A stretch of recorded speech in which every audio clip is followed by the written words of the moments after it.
Hello everyone, good evening, welcome to knowledge account. তোমাদের আজকে GK শর্টের set 13 হবে। 1 থেকে 12 নম্বর তোমাদের railway group D GK short বলে যে প্লেলিস্টটা রয়েছে ওখানে রয়েছে। কেমন তোমাদের এটা নতুন রুটিন? সকাল 6টার সময় ডেলি কারেন্ট অ্যাফেয়ার্স, 8টার সময় সায়েন্স জিকে বুস্টার, 10টার সময় কারেন্ট অ্যাফেয়ার্স আর জেনারেল স্টাডিজ বা আমাদের জেনারেল অ্যাওয়ারনেসের টপিক ওয়াইজ ক্লাস। আজকে সকালে তোমাদের 2022-এর সিএম, গভর্নর এবং চিফ জাস্টিস যেগুলো রয়েছে সেগুলো নিয়ে তোমাদের ডিসকাস করেছি, ওগুলো একটু দেখে নিও। 6টার সময় রেলওয়ে জিকে শর্টটা হবে এবার থেকে প্রতিদিন। আর ম্যাথ রিজনিং যেরকম অল্টারনেটিভ ডেজে চলছে, সঞ্জীব স্যার করাচ্ছেন, এটা কন্টিনিউ হবে। আর সোম, বুধ, শুক্র তোমাদের অঙ্কিতা ম্যাম কিন্তু ডাব্লিউবিপির ইংলিশটা কন্টিনিউ করবেন। টেলিগ্রাম চ্যানেলটা তোমরা জয়েন করে রাখো। যারা যারা প্রত্যেকটা ক্লাসের নোটিফিকেশান পাচ্ছ না, তারা এখান থেকে নোটিফিকেশান পেয়ে যাবে, প্রত্যেকটা ক্লাস অ্যাটেন্ড করতে পারবে। আর ইয়ারবুক তোমাদের পাবলিশ হয়ে গেছে, 365 দিনের পুরো সব current affairs with static GK এবং হোমওয়ার্কের প্রশ্ন আর কারেন্ট অ্যাফেয়ার্স রিলেটেড যাবতীয় স্ট্যাটিক জিকের যে টেবিলসগুলো দরকার হয় সেগুলো মিলিয়ে মোট 416 পাতার একটা ইবুক হয়েছে। A4 সাইজ, তোমরা এটা প্রিন্ট করে পড়তে পারবে। ডিসক্রিপশন বক্সে লিঙ্ক দেওয়া রয়েছে, ওখান থেকে গিয়ে এটা কালেক্ট করে নাও সবাই। আর দেখো, পাই ওয়ারিয়ার্স তোমাদের 6th জানুয়ারি পর্যন্ত আপলিফট একটা বিশেষ সুযোগ দিয়েছে, যেটা 30% ডিসকাউন্ট এবং NY 2022 কুপন কোডটা ইউজ করলে এক্সট্রা 100 রুপিস তোমাদের ছাড়। 1390টা তোমরা 873-তে যদি 6th জানুয়ারির আগে এই কোর্সটাতে এনরোল করো, তাহলে কিন্তু তোমরা 873-তে অ্যাক্সেস করতে পারবে। কেমন? এখানে ম্যাথ, রিজনিং, বিজ্ঞান, GK, current affairs, railway group ডির জন্য যাবতীয় যে জিনিসগুলো দরকার সেগুলো সবকটা আলোচনা করা হবে। আমি নিজে তোমাদের জিকে, কারেন্ট অ্যাফেয়ার্স আর সায়েন্সের ফিজিক্স জায়গাটা এখানে কভার করবো। এটা 6th জানুয়ারি থেকে স্টার্ট হবে, সুতরাং তার আগে তোমরা যদি পারো এটা সাবস্ক্রিপশান নিতে পারো। আর যদি কোনো অসুবিধা হয় তোমরা এই হোয়াটসঅ্যাপ নাম্বারে মেসেজ করবে, কিংবা দেখো এর লিঙ্ক ডেসক্রিপশন বক্সে দেওয়া রয়েছে। আর আমাদের নলেজ অ্যাকাউন্টের অ্যাপে মক টেস্টগুলো তোমরা দিতে থাকো, এগুলো সম্পূর্ণ ফ্রি মক টেস্ট। এখান থেকে তোমাদের এমসিকিউ রেগুলার প্র্যাকটিসের মধ্যে থাকবে। প্রথম প্রশ্ন আজকে যেটা দেখবো আমরা, সেটা তোমাদের সামনে রয়েছে, নিউক্লিয়াস ছাড়া কোষের অর্ধতরল জেলির মতো অংশকে কি বলা হয়? যারা যারা লাইভে রয়েছে অ্যান্সার করার চেষ্টা করো। নিউক্লিয়াস ছাড়া কোষের অর্ধতরল জেলির মতো অংশকে কি বলা হয়? খুব সহজ প্রশ্ন, সাইটোপ্লাজম এটাকে আমরা বলি। এটা যদি আমাদের একটা সেল হয়, সেই সেলের নিউক্লিয়াস একটা পার্ট আর সাইটোপ্লাজম একটা পার্ট। আর নিউক্লিয়াস, সাইটোপ্লাজম পুরোটাকে ধরে আমরা যদি দেখি, এই কোষ পর্দা, বাইরের কোষ পর্দাটা ছাড়া, তাহলে সেটাকে আমরা বলি প্রোটোপ্লাজম। প্রোটোপ্লাজম। তাহলে প্রোটোপ্লাজম আর এই নিউক্লিয়, আমাদের এই কোষ পর্দা, এটা নিয়ে তৈরি হচ্ছে একটা কোষ। এই প্রোটোপ্লাজমের দুটো অংশ, একটা সাইটোপ্লাজম আর একটা নিউক্লিয়াস। নেক্সট চলে আসবো, ন্যাশনাল স্কুল অফ ড্রামার মুখ্য অধিকর্তা হিসাবে কে নিযুক্ত হয়েছেন? এটা তোমাদের 2021-এর একদম প্রথম দিকের একটা current affairs. National school of ড্রামার মুখ্য অধিকর্তা মানে চেয়ারম্যান হিসাবে নিযুক্ত হয়েছেন পরেশ রাওয়াল। দেখো, এটার ডিরেক্টর রয়েছেন ন্যাশনাল স্কুল অফ ড্রামার, এখন ডিরেক্টর রয়েছেন সুরেশ শর্মা। এগুলো তোমরা নোট করতে পারো, এগুলো এক্সামে তোমাদের আসতে পারে, রেলওয়ের এক্সামে বিশেষ করে। আর ন্যাশনাল স্কুল অফ ড্রামা 1959-এ এস্টাবলিশড হয়েছিল, প্রতিষ্ঠিত হয়েছিল, যার হেডকোয়ার্টার মানে এটার অ্যাকচুয়ালি রয়েছে এই ন্যাশনাল স্কুল অফ ড্রামাটা নিউ দিল্লিতে। নেক্সট চলে আসবো, রান্নার বাসনপত্র নির্মাণে ব্যবহৃত হয় এখানকার মধ্যে কোনটা?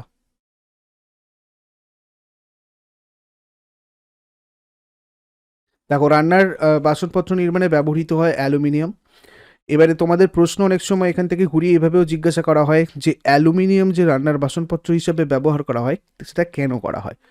তোমাদের এসএসসিতে প্রচুরবার এই প্রশ্নটা দেখো রিপিট হয়েছে, যেটাকে আমরা বলি ইংরাজিতে ডাকটাইল, মানে নমনীয়। এই অ্যালুমিনিয়াম ধাতুটা নমনীয় প্রথমত, আর এটার গুড থার্মাল কন্ডাক্টিভিটি রয়েছে। থার্মাল কন্ডাক্টিভিটি বা তাপীয় পরিবাহিতা যেটা, সেটা কিন্তু প্রচুর হাই। সেই জন্য তামা, তোমার হচ্ছে এই অ্যালুমিনিয়াম, এগুলো আমরা রান্নার বাসনপত্র হিসেবে ব্যবহার করি। আরেকটা হচ্ছে মেল্টিং পয়েন্ট, যেটাকে আমরা বাংলায় বলি গলনাঙ্ক। এর গলনাঙ্কটাও খুব উচ্চ হয়, হাই হয়, তো সেই কারণে আমরা কিন্তু অ্যালুমিনিয়ামের বাসনপত্র ব্যবহার করি। আমাদের অনেক সময় প্রশ্ন এরকমভাবেই জিজ্ঞাসা করা হবে, অ্যালুমিনিয়াম দিয়ে রান্নার বাসনপত্র নির্মাণ করা হয়, কেন করা হয় বলে। এই ধরনের কিছু কিছু জিনিস তোমাদেরকে অপশনে দেওয়া হবে, তার মধ্যে তোমরা এখান থেকে যেগুলো পাবে সেখান থেকে সেই মতো করে অ্যান্সার করবে। নেক্সট চলে আসবো, সম্মিলিত জাতিপুঞ্জের ইউনেস্কোর সদর দপ্তর কোথায় অবস্থিত? ইউনেস্কো সম্মিলিত জাতিপুঞ্জের একটা অংশ, তো এটার হেডকোয়ার্টার কোথায় রয়েছে? এটার হেডকোয়ার্টার রয়েছে প্যারিসে। দেখো এখানে আমরা যদি ওয়াশিংটন ডিসি দেখি, ওয়াশিংটন ডিসিতে খুব গুরুত্বপূর্ণ দুটো জিনিসের রয়েছে, একটা হচ্ছে ইন্টারন্যাশনাল মনিটারি ফান্ড, এটা এছাড়া হচ্ছে ওয়ার্ল্ড ব্যাংক। এইগুলোর হেডকোয়ার্টার কিন্তু রয়েছে ওয়াশিংটন ডিসিতে। নিউ ইয়র্ক যদি দেখি তাহলে ইউএনডিপি মানে হচ্ছে ইউনাইটেড নেশন ডেভেলপমেন্ট প্রোগ্রাম, যেটা বা ইউনিসেফ এগুলোর হেডকোয়ার্টার রয়েছে নিউ ইয়র্কে। আর ভিয়েনাতেও দুটো ইম্পর্টেন্ট জিনিস রয়েছে, একটা হচ্ছে ইউনিডো মানে হচ্ছে তোমার united nation international industrial development organisation, united nation industrial development organisation UNIDO. এছাড়া আইএইএ মানে হচ্ছে international atomic energy agency, IEAA. ঠিক আছে, এই দুটোর হেডকোয়ার্টার রয়েছে। নেক্সট কোয়েশ্চেন, রাহুল ব্যানার্জি কোন খেলার সাথে জড়িত? যার ছবি তোমরা দেখতে পাচ্ছ, রাহুল ব্যানার্জি ইনি কোন খেলার সাথে জড়িত? হাতে তোমরা দেখতেই পাচ্ছ এখানে অর্জুন পুরস্কার রয়েছে। তো এটা আমাদের একজন তীরন্দাজি, ইনি কলকাতার বাসিন্দা। আর ইনি অ্যাকচুয়ালি কমনওয়েলথ গেমস 2010 দু হাজার দশে গোল্ড জিতেছিলেন। নেক্সট, রূপলি বিদ্রোহ কিসের সাথে জড়িত, বা সিলভার রেভলিউশন? দেখো এটা ডিম উৎপাদনের সাথে জড়িত, ডিম উৎপাদন, এগ প্রোডাকশন, যেটা সেটা হচ্ছে আমাদের সিলভার রেভলিউশন হবে। আর এখানে খনিজ তেল যদি আমরা দেখি তাহলে এটা হয়ে যাবে ব্ল্যাক রেভলিউশন বা কালো বিপ্লব। মাংস উৎপাদন রেড মানে লাল বিপ্লব। আর এখানে মাছ তোমার যদি জিজ্ঞাসা করা হয় তাহলে বলবে ব্লু রেভলিউশন মানে নীল বিপ্লব। নেক্সট চলে আসবো, কে অ্যাসেম্বলি লাইন উদ্ভাবন করেন? অ্যাসেম্বলি লাইন জিনিসটা কি? অ্যাসেম্বলি লাইন হচ্ছে ধরো কোনো একটা প্রোডাক্ট, কোনো একটা গাড়ি, সেই গাড়িরটা যখন অ্যাসেম্বল করা হয়, পার্টসগুলো জোড়া হয়, তখন প্রত্যেকটা আলাদা আলাদা জোন, এখানে ধরো কয়েকজন দাঁড়িয়ে রয়েছে, প্রথম থেকে পরপর একটা একটা জিনিস একটা একটা লোক করবে। তো এই যে সিস্টেমটা, এটা হচ্ছে অ্যাসেম্বলি লাইন। যেটার ছবি তোমাদের এখানে আমি কোনো রকমভাবে একটা বোঝানোর চেষ্টা করেছি। কোনো একটা গাড়ির পার্টসগুলো জোড়া হচ্ছে, প্রত্যেকজন একটা একটা কাজ করছে করে ফাইনালি এরকম লম্বা একটা লাইন, ফাইনালি এসে কোনো একটা প্রোডাক্ট রেডি হচ্ছে। এই জিনিসটা হচ্ছে অ্যাসেম্বলি লাইন, এটাই অ্যাসেম্বলি লাইন সিস্টেম। এবং এটা র্যানসাম ওল্ডস ইনি উদ্ভাবন করেছিলেন। রিসেন্টলি তোমাদের একটা কম্পিটিটিভ এক্সামে এই প্রশ্ন জিজ্ঞাসা করা হয়েছে। নেক্সট চলে আসবো আমরা, জীবাশ্ম জ্বালানির ব্যবহারের ফলে বায়ুমণ্ডলে কি জমা হয়?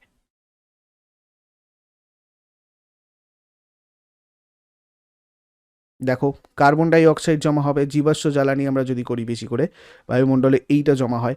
নেক্সট চলে আসবে, সংবিধানের ব্যাখ্যার দায়িত্ব কোন বিভাগে রয়েছে? এখানে আইন বিভাগ, বিচার বিভাগ, শাসন বিভাগ বা কোনোটি নয়। সংবিধানের ব্যাখ্যার দায়িত্ব এখানে আমাদের রাইট অ্যান্সার হয়ে যাবে কোনটা? বিচার বিভাগ। এইডস রোগ নিচের কোনটা থেকে হয়?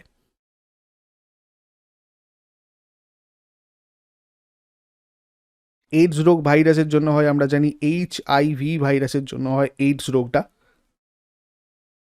কোন শিখ গুরুর জন্মবার্ষিকীতে গুরু পরব পালিত হয়?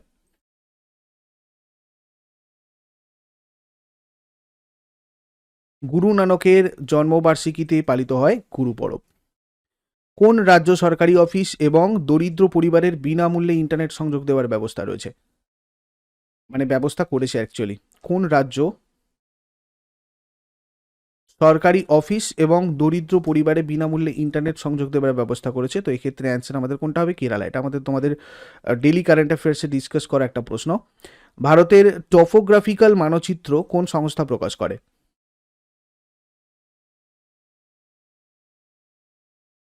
দেখো সার্ভে অফ ইন্ডিয়া এটা প্রকাশ করে টোপোগ্রাফিক্যাল মানচিত্র, যেটা 1767-তে এস্টাবলিশড হয়েছিল এবং দেরাদুনে রয়েছে এটার হেডকোয়ার্টার। ঠিক আছে, দেরাদুন। আর এখানে আমরা যদি আর্কিওলজিক্যাল সার্ভে অফ ইন্ডিয়া দেখি তাহলে এটার মানে নিউ দিল্লিতে রয়েছে অ্যাকচুয়ালি। এবং এখন এটা ডিরেক্টর জেনারেল কিছুদিন আগেই নিযুক্ত হয়েছেন বিদ্যাপতি। কেমন? 1861-তে এটা প্রতিষ্ঠিত হয়েছিল। আর Indian space research organisation ISRO প্রায়শই তোমাদের কারেন্ট অ্যাফেয়ার্স এটা বলি, 1969-এ এটা প্রতিষ্ঠা করেছিলেন বিক্রম সারাভাই, এবং এটার হেডকোয়ার্টার কোথায় রয়েছে এটা তোমাদের আসে, বেঙ্গালুরুতে আসে এটার হেডকোয়ার্টার, এবং কে শিবান এখন এটার ডিরেক্টর রয়েছেন, কে শিবান। আর Indian national remote sensing centre এটা কোথায় রয়েছে, এটা তেলেঙ্গানাতে রয়েছে। নেক্সট চলে আসবো, পরমাণুর সবচেয়ে ভারী কণা কোনটা? পরমাণুর সবচেয়ে ভারী কণা হয়ে যাবে আমাদের কোনটা, নিউট্রন। দেখো এখানে তোমাদের রিলেটিভ সাইজগুলো তোমাদের এখানে দেখে তোমরা বুঝতে পারছো। আর প্রোটনের মাস 1.67 ইন্টু 10⁻⁻27 কেজি, মাসগুলো তোমাদের অনেক সময় এক্সামে চলে আসে। নিউট্রন হচ্ছে 1.7 ইন্টু 10⁻⁻27 কেজি, আর ইলেকট্রন 9.1 ইন্টু 10⁻31 কেজি। তো এখান থেকে তোমাদের বোঝা যাচ্ছে মোটামুটি কোনটার মাস হবে। এখানে ফ্র্যাকশনাল একটা ডিফারেন্স হয় নিউট্রনের ক্ষেত্রে, সেই জন্য নিউট্রনটা কিন্তু এখান থেকে এক্ষেত্রে আমরা ভারী বলি। আর চার্জ যদি আমরা জিজ্ঞাসা করি, মানে চার্জ যদি তোমাদের জিজ্ঞাসা করা হয়, তাহলে হচ্ছে প্রোটনের রয়েছে পজিটিভ, যেটা হচ্ছে 1.602 ইন্টু 10⁻⁻19 কুলম, আর ইলেকট্রনের -1.602 ইন্টু 10⁻⁻19 কুলম, যেখানে নিউট্রন হচ্ছে নিস্তড়িত। তো এখানে তোমাদের আর একটা ফ্র্যাকশনাল ভ্যালু তোমরা যদি দাও, তাহলে দেখতে পাবে নিউট্রনটা সামান্য ভারী প্রোটনের থেকে। তো সেই কারণে আমরা নিউট্রনটাকে সবচেয়ে ভারী বলি। কেমন? যদি আমরা 2 স্থান পর্যন্ত দেখি তাহলে কিন্তু দুটোই ইকুয়াল। এখানে আরেকটা ফ্র্যাকশনাল ভ্যালুতে নিউট্রনটা বেশি হয়। কোন শ্রেণীর রক্তে কোনো অ্যান্টিজেন নেই?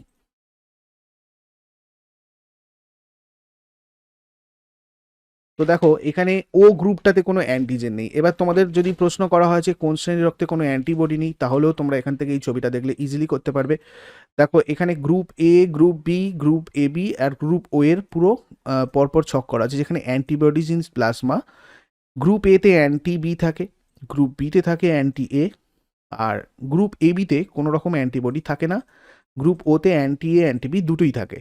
আর যদি আমরা গ্রুপ এতে অ্যান্টিজেনের কথা দেখি, তাহলে হচ্ছে এ অ্যান্টিজেন এখানে থাকে গ্রুপ এতে, গ্রুপ বিতে থাকে group B antigen, group A বিতে এ আর বি দুটোই অ্যান্টিজেন থাকে, আর গ্রুপ ওতে কোনো রকমের অ্যান্টিজেন থাকে না।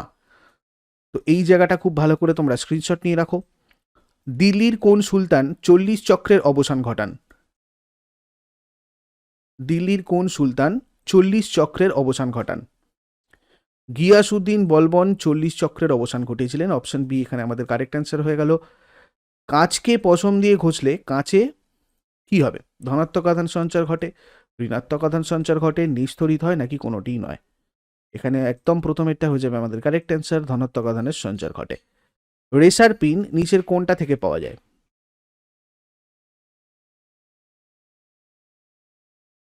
রেসার পিন পাওয়া যায় সর্পগন্ধা থেকে, ধুতরা থেকে আমরা কি পাই? ডাটুরিন। আর সিঙ্কোনা থেকে কি পাই? কুইনাইন পাই। নেক্সট, কঙ্কন শক্তি 2021 নামক যে সামরিক মহড়া মানে মিলিটারি এক্সারসাইজ, এটা কোথায় সংগঠিত হয়েছে? কঙ্কন শক্তি এটা একটা মিলিটারি এক্সারসাইজ যেটা অ্যানুয়ালি হয়, এটা আরব সাগরে হয়েছে, এবং এটা হয়েছে ইন্ডিয়া আর ইউকের মধ্যে। India and UK, United kingdom, এই দুটো দেশের মধ্যে হয়েছে। এটা আরব সাগরে, এবং এটার নাম ছিল কঙ্কন শক্তি 2021। অর্থবিল উত্থাপনে কার অনুমতি প্রয়োজন? দেখো ভালো করে অপশনগুলো দেখো, এর মধ্যে কারেক্ট অ্যান্সার কোনটা হবে? অর্থবিল উত্থাপনে, সরি এখানে তোমাদের এইটা না, এখানে রাষ্ট্রপতিটা এখানে কারেক্ট অ্যান্সার হবে। হ্যাঁ, অপশন বি। ক্লিয়ার? অর্থবিল উত্থাপনে এখানে রাষ্ট্রপতি ইজ দ্য রাইট অ্যান্সার। এটা তোমরা একটু চেক করে নেবে। নেক্সট চলে আসবো, ঘর্ষণ বল সর্বদা কাজ করে, এখানে কোনটা হবে? দেখো ঘর্ষণ বল,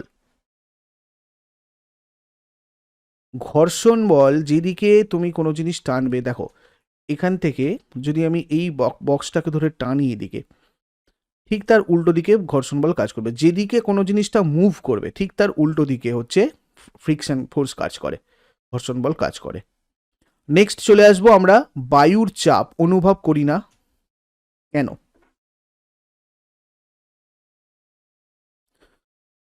বায়ুর চাপ না অনুভব করার কারণ হচ্ছে রক্তচাপ আর বায়ুমণ্ডলীয় চাপটা সামঞ্জস্যপূর্ণ থাকে। যখনই আমাদের রক্তচাপটার আর বায়ুচাপের ভারসাম্য মানে ঘটে, তখনই আমাদের ওই হাই ব্লাড প্রেশার বা লো ব্লাড প্রেশার আমরা যেটা বলি সেটা হয়। তার কারণ বায়ুমণ্ডল যেরকম চাপ দেয় আমাদের শরীরের উপর, আমাদের রক্তেরও একটা চাপ রয়েছে, সেটা দুটো ব্যালেন্স হয় বলেই আমরা এটা অনুভব করি না। যখনই এটা কম বেশি হয় তখন সেটা আমাদের ওই হাই ব্লাড প্রেশার বা লো ব্লাড প্রেশার আমরা যেটা বলি সেটা তখন আমাদের সেই সমস্যাটা দেখা যায়। নেক্সট চলে আসবো আমরা পাঁচমারি ও বায়োস্ফিয়ার রিজার্ভ, এটা কোথায় রয়েছে?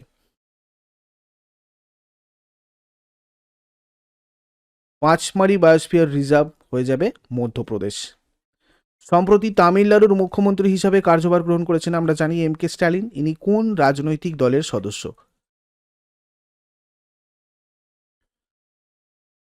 দ্রাবিড়া মুন্নেত্রা কাজাগম, ডিএমকে, এই দলের সদস্য হচ্ছেন এই এম.কে. স্ট্যালিন। তোমাদের কোন মুখ্যমন্ত্রী কোন দলের সদস্য সেটা আজকে সকালের যে ক্লাসটা আমি তোমাদেরকে প্রোভাইড করেছি, সিএম গভর্নর, ওই ক্লাসটাতে তোমরা পাবে। হ্যাঁ, ওগুলো থেকে তোমরা নোট করে নেবে যারা যারা নতুন মুখ্যমন্ত্রী হয়েছেন তারা কোন কোন দলের সদস্য, এগুলো কিন্তু তোমাদের রেলওয়ে গ্রুপ ডিতে জিজ্ঞাসা করা হয়। মার্বেল রক কোথায় অবস্থিত?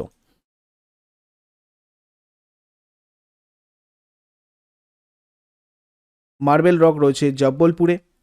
এই হচ্ছে সেই মার্বেল রক যেটা জব্বলপুরে তোমরা দেখতে পাবে। কোন হরমোন ডিম্বাশয় থেকে ডিম্বাণুর নিঃসরণ ঘটায়? এগুলো হরমোন চ্যাপ্টারে তোমাদের সাথে ডিটেলস আলোচনা করা হয়েছিল, বায়োলজি জিকে তো তোমরা পাবে। দেখো, এটা লিউটিনাইজিং হরমোন, যেটা ডিম্বাশয় থেকে ডিম্বাণুর নিঃসরণ ঘটায়। বিমানবন্দরে সিকিউরিটি চেকিংয়ে কোন রশ্মি ব্যবহৃত হয় যেটা কঠিন মাধ্যমেও যেতে পারে?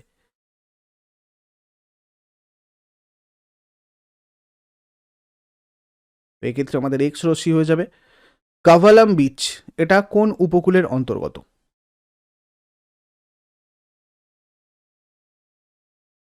দেখো, এটা রয়েছে কোথায়? মালাবার উপকূল, এখানে কেরালা এই জায়গাটা করে আমরা পাবো।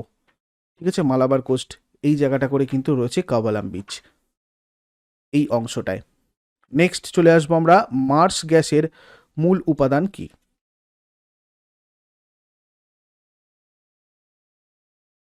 মার্স গ্যাসের মূল উপাদান কি হয়ে যাবে আমাদের? মিথেন।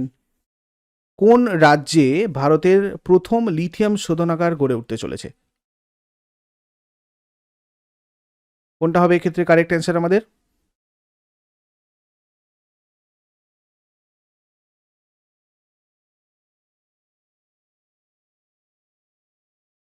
এক্ষেত্রে কারেক্ট অ্যান্সার হয়ে যাবে গুজরাট। তো এইগুলো আজকে আমরা দেখলাম 30টা প্রশ্ন। আবার আগামীকাল ঠিক 6টার সময় 6 PM তোমাদের আমি আরও একটা রেলওয়ে গ্রুপ ডি জিকে শর্টের পার্ট দেবো। তো এইগুলো তোমরা railway group D GK short বলে যে প্লেলিস্টটা রয়েছে ওখানে তোমরা একটা জায়গায় সবকটা পেয়ে যাবে। আর রুটিনটা তোমাদের আমি বলেই দিয়েছি, একটু চেঞ্জ হয়েছে। এখন থেকে প্রতিদিন এই 6টার সময় তোমাদের ক্লাসটা হবে Monday to Friday. Knowledge account Telegram চ্যানেলটা যারা সাবস্ক্রাইব করোনি, যারা জয়েন করোনি, এটা জয়েন করে নাও অবশ্যই। তোমাদের তাহলে নোটিফিকেশানগুলো পেতে সুবিধা হবে কখন কোন ক্লাস হচ্ছে। আর এই ভিডিওটা লাইক শেয়ার করতে ভুলবে না। যারা নতুন রয়েছে নলেজ অ্যাকাউন্টকে সাবস্ক্রাইব করে বেল আইকন প্রেস করে অল নোটিফিকেশানে ক্লিক করে নাও প্রত্যেকটা ভিডিওর নোটিফিকেশান পাওয়ার জন্য। Thank you.